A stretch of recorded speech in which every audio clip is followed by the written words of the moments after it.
Soğuk haber.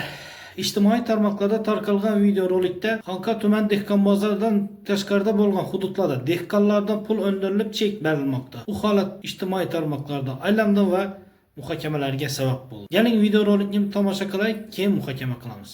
Xanqaning trotuaridan chek pul olib o'tdilar. Xalq bankina bu trotuar chek pul olib o'tdi. 15 ming so'm chek puli.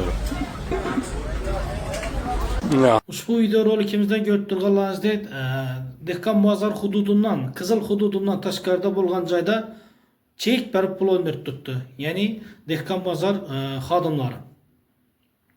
Xo'sh, savol tug'iladi. O'zi pul shu joylardan yenglash mumkinmi yoki mumkin emasmi degan. Ya'ni sizlar ham o'z shaxsiy fikrlaringizni kommentariylarda yozib qoldiring. Kanalda toza bo'lsangiz obuna bo'ling, video like bosishni unutmanglar.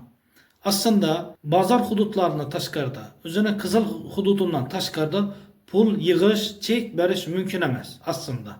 Lekin tangani ikkinchi tarafini olib qaraydigan bo'lsak, bozor hududidan tashqari belgilanmagan joylarda savdo qilishni o'zi ham noto'g'ri deb hisoblanadi.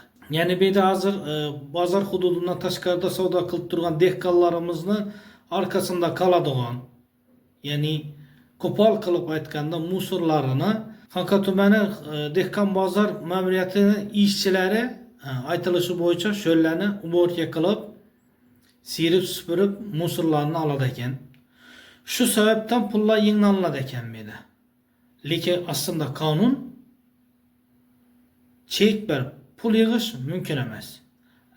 Tanganing ikkinchi tarafini qaraydigan bo'lsak, aslında qonun şöyle belgilanmagan joyda savdo qilish ham mumkin emas.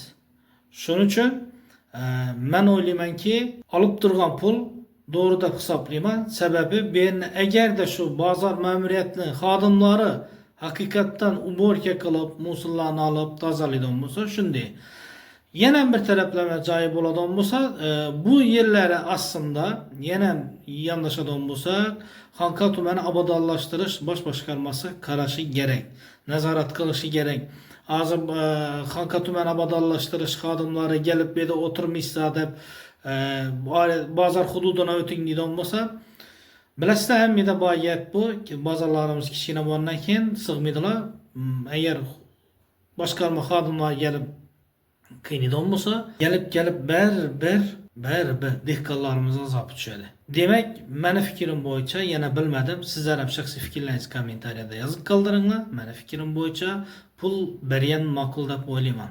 Shu va shunga o'xshagan ma'lumotlardan tezkor xabardor bo'laman desangiz, bizning Telegram kanalimizga o'tib obuna bo'lib qo'ying. Telegram kanalimizda ko'plab ma'lumotlarni tarqatamiz. Telegram kanalimizning silkasi video ostida bo'ladi. Sog' salomat bo'ling.